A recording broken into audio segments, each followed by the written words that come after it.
The Mediterranean sun strikes the jagged limestone of Crete with a brutal, white-hot intensity. It is the same light that beat down on these cliffs 4 millennia ago, yet the world beneath it has shifted into silence. Salt, heavy winds whip across the ridges, scouring the rock and carrying a low, persistent whistle that sounds like a language long forgotten. If you stand at the edge of the plateau and listen, the air feels heavy with the weight of what once was. This was not merely a rock in the sea. It was the beating heart of a maritime empire that defied the standard of its age. While other civilizations raised walls to keep the world at bay, the people here looked outward, turning their gaze toward the horizon. They built a society that thrived on the rhythm of the tides and the reach of their own ships. But time has a way of eroding even the most brilliant foundations. The soil here holds the secrets of a vanished age, waiting for the wind to stop and the ground to speak. At the center of this island, the architects of Knossos rewrote the rules of power. They did not build fortresses. They built open palaces that invited the world in. They carved intricate drainage systems deep into the earth, mastering the flow of water to keep their halls dry and clean. Above ground, they raised grand staircases that climbed toward the sky, catching the light and pulling it into the heart of the structure. Within these walls, the air changed. It became thick with the scent of cedar and the vibrant colors of fresh pigment. Artists covered the surfaces in movement. They painted dolphins leaping through azure waves and athletes vaulting over the backs of charging bulls. Every brushstroke captured a society that prioritized the grace of life over the brutality of war. There was no defensive grit here, only the fluid elegance of a people who felt safe enough to decorate their world with beauty. The palace was a machine of light and air. The prosperity of the palace was anchored in the harbor. Down at the coast, the rhythm of the city shifted from the grace of frescoes to the heavy labor of the docks. Minoan ships sat low in the water, their hulls straining under the weight of amphorae filled with olive oil and wine. These vessels were the arteries of the empire, designed to slice through the Aegean currents with precision. Sailors pushed off from the stone piers, catching the wind that pulled them toward the distant ports of Egypt and the Levant. The sea was not a boundary. It was a highway. Weeks later, the same ships returned, riding deep in the water once more. This time, they carried the lifeblood of the island, heavy ingots of copper and tin. These raw materials were hauled from the decks into the workshops, where craftsmen hammered them into the bronze tools and weapons. The economy was built on the movement of goods, and the power of the empire was measured by the reach of its fleet across the blue horizon. Beyond the reach of the harbor and the noise of the workshops, the people sought a different kind of connection. They climbed away from the coast, ascending into the rugged peaks where the air grew thin and cold. Here, in the silence of mountain sanctuaries and the damp shadows of hidden caves, they stepped out of the flow of trade and into the rhythm of the earth. The ritual was physical, grounded in the dark stone of the island. They gathered to honor the mother goddess, a figure who held the pulse of the natural world in her hands. In these secluded spaces, they placed offerings of clay and grain, bowing before the presence of the divine. The iconography was precise. They depicted the goddess with serpents coiled firmly around her arms, a deliberate choice that mirrored the shedding of skin and the return of the seasons. These snakes were not symbols of fear, but of the cycle of life, death, and renewal that governed every harvest and every birth. The cave walls held the echoes of their prayers. The stability that defined the Minoan world began to fracture from beneath. It did not start with a roar, but with a vibration that traveled through the bedrock of the island. In the great courtyards of Knossos, the water in the stone basins rippled in perfect concentric circles, though there was no wind to disturb the surface.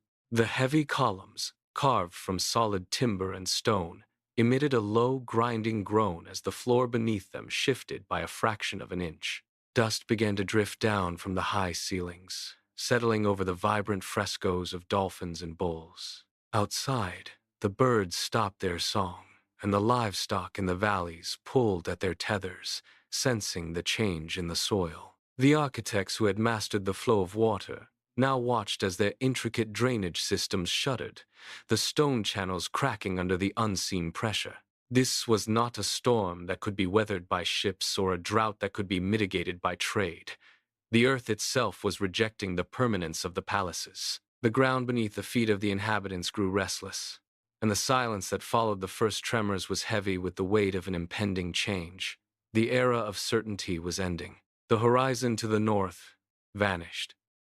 Thera did not merely erupt, it tore itself apart, sending a pillar of fire and pulverized rock miles into the atmosphere. The sound arrived seconds later, a physical blow that shattered windows across the northern coast of Crete. Then, the sea retreated.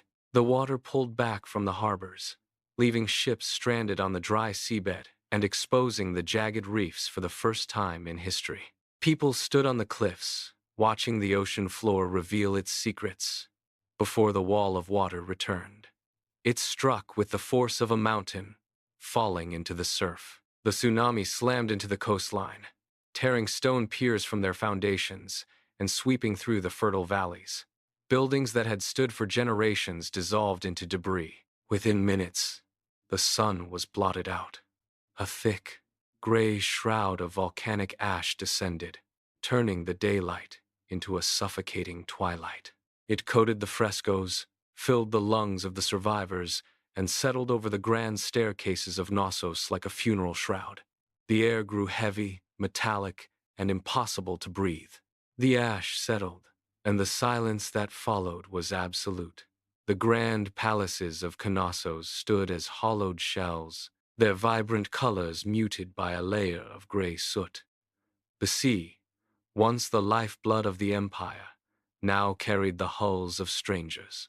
Ships from the Greek mainland cut through the calm waters, their crews stepping onto the abandoned docks with iron weapons in hand.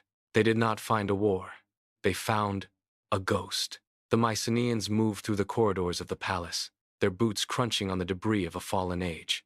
They claimed the throne rooms and the storage chambers, finding the vast storehouses of oil and grain still intact beneath the ruin. Where the Minoans had once prioritized the grace of movement, these new masters brought the weight of bronze and the rigidity of a warrior society. They did not burn what remained.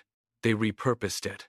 They walked the grand staircases and occupied the halls, slowly layering their own customs over the foundations. The frescoes of dolphins and bulls looked down upon new faces, as the legacy of the island was absorbed, piece by piece, into the rising power of the mainland. For centuries, the story of the island retreated into the dark corners of memory. It lived only in the whispered legends of the labyrinth and the horned beast that haunted the dreams of the ancient world. The palaces lay beneath layers of earth, forgotten by the empires that rose and fell above them. Then came the early 20th century. Sir Arthur Evans arrived on the Cretan soil with a single purpose. He stood amidst the rolling hills and pointed to the ground where the secrets were buried. His team drove their spades into the earth, the rhythmic thud of metal against stone echoing across the valley. They peeled back the layers of dust, clay, and broken pottery. Hours of labor turned into weeks of careful, precise removal. Then, the shovel struck something solid. A worker brushed away the damp soil, revealing a smooth, rounded surface. As the dirt fell away, the vibrant, unmistakable red of a column appeared. Evans stepped forward, his hands trembling as he touched the surface. The myth dissolved. The reality of the palace emerged from the shadows, standing tall once more under the Mediterranean sky. Today, the ruins of Knossos sit under the relentless Mediterranean sun, a silent witness to the passage of time. The red columns rise from the earth, their surfaces weathered by wind and salt. Yet they hold the weight of a world that once dared to build for beauty. Visitors walk the same stone paths that were worn smooth by feet 4,000 years ago. They reach out to touch the cool, reconstructed plaster, feeling the texture of a civilization that prioritized the grace of movement and the rhythm of the sea. The air here remains thick with the scent of dry earth and wild herbs, a sensory bridge to the past that no history book can replicate. These walls, once vibrant with the colors of dolphins and charging bulls, now stand as a testament to human ingenuity. They remind us that empires are not measured solely by the reach of their borders, but by the connections they forge and the art they leave behind. The shifting tides of the Aegean continue to pull at the coastline, just as they did when the Minoans first set sail for the ports of Egypt. The earth beneath the palace remains restless, a reminder of the cataclysm that once brought it all to an end. Yet, the foundations endure. They serve as a final, quiet warning to the modern age. Even the most brilliant architectures of power are subject to the slow, inevitable erosion of time. What remains is not the gold or the bronze, but the echo of a people who reached for the sky and left their mark etched into the very soil.